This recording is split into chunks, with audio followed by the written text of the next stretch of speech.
In the field placement of social work, in addiction counseling, the instructor plays a crucial role in guiding, supervising, and supporting the student social worker.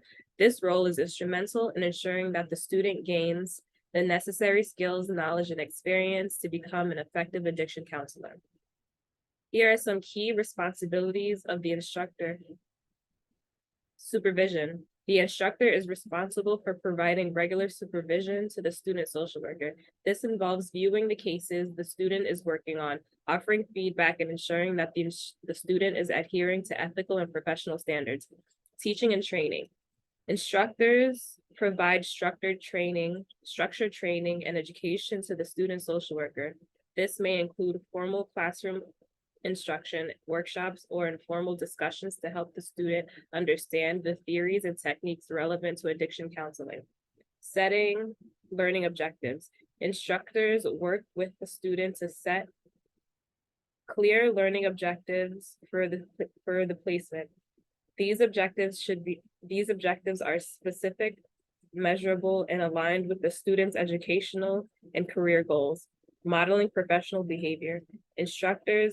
The instructor serves as role models for professional behavior and ethical standards. They demonstrate effective communication, empathy, and ethical decision-making in their instructions with clients and colleagues. Case management. Instructors assist the student in maintaining complex cases. They help with these conceptualization, treatment planning, and assessing client progress. Providing feedback. Constructive feedback is essential for a student's growth. Instructors provide regular feedback on the student's performance, highlighting areas of strength and areas that need improvement. Ethical guidance. Instructors emphasize the importance of ethical principles in addiction counseling, ensure that the student understands and adheres to the ethical guidelines established by professional organizations such as the National Association of Social Workers. Crisis management. Instructors prepare students for handling crisis situations, which are common in addiction counseling. This may include teaching crisis intervention techniques and provide support during difficult situations. Assessment and evaluation. Instructors are responsible for assessing and evaluating the student's progress and confidence in addiction counseling. This may involve written assessments, exams, oral presentations, and direct observation of the student's counseling sessions.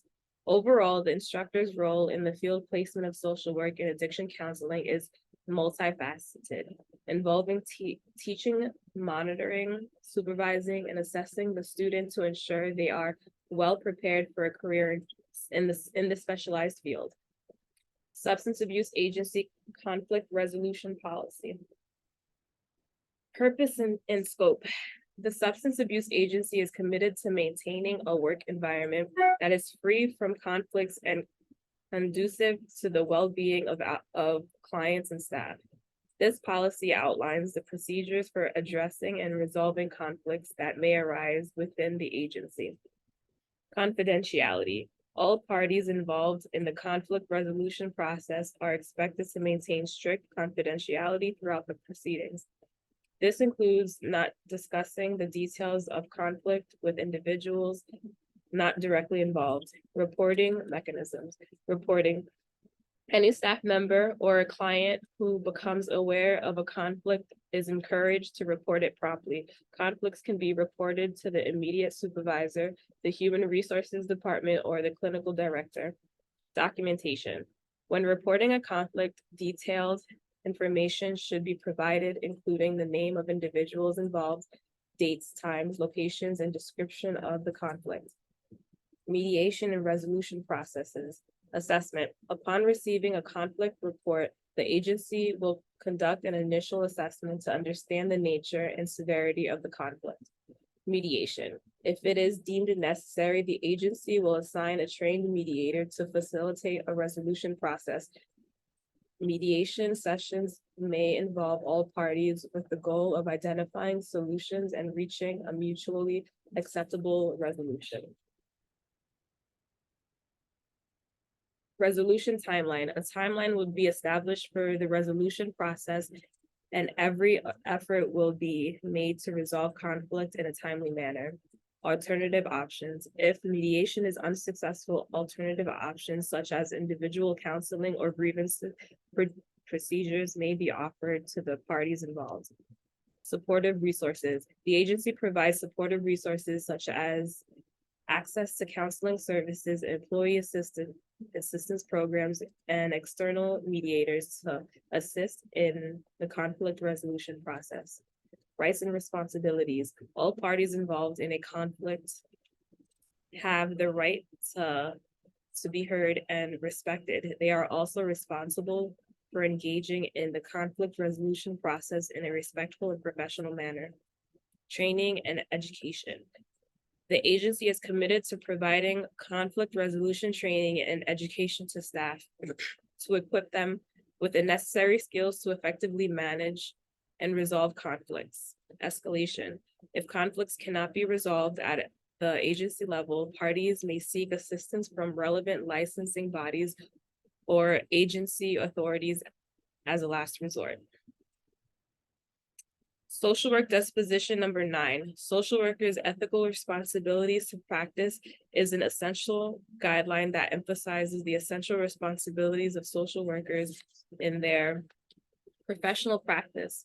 This disposition underlines the limits that social workers should adhere to in their engagement and practice. Here are some key aspects to consider. Client autonomy and self-determination. Social workers should respect and uphold the principle of client self-determination. This means that clients have the right to make their own choices and decisions about their lives and services they receive. The limits are set here as social workers cannot impose their personal values, beliefs, or judgments on clients.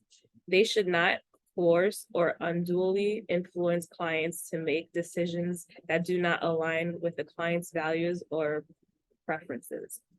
Confidentiality. Social workers should have a duty to maintain the confidentiality of client information. The ethical standard emphasizes the importance of protecting clients' privacy.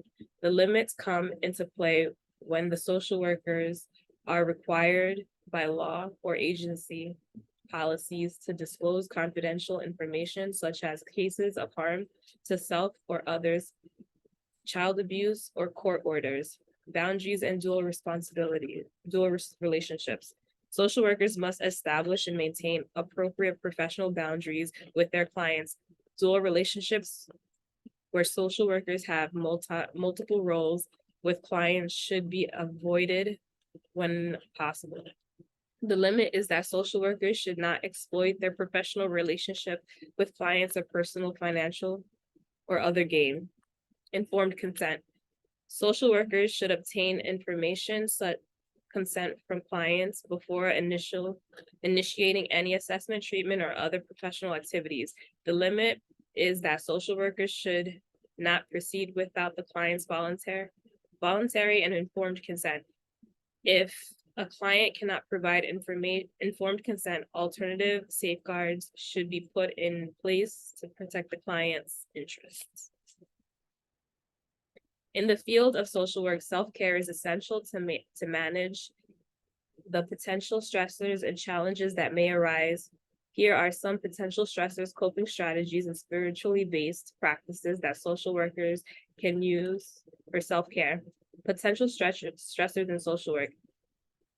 Emotional drain. Dealing with clients' emotional and traumatic experiences can be emotionally draining for social workers. Heavy workload.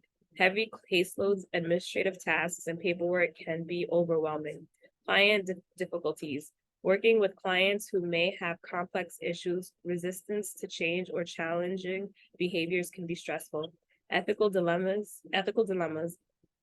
Social workers often face difficult ethical decisions that can cause stress, burnout.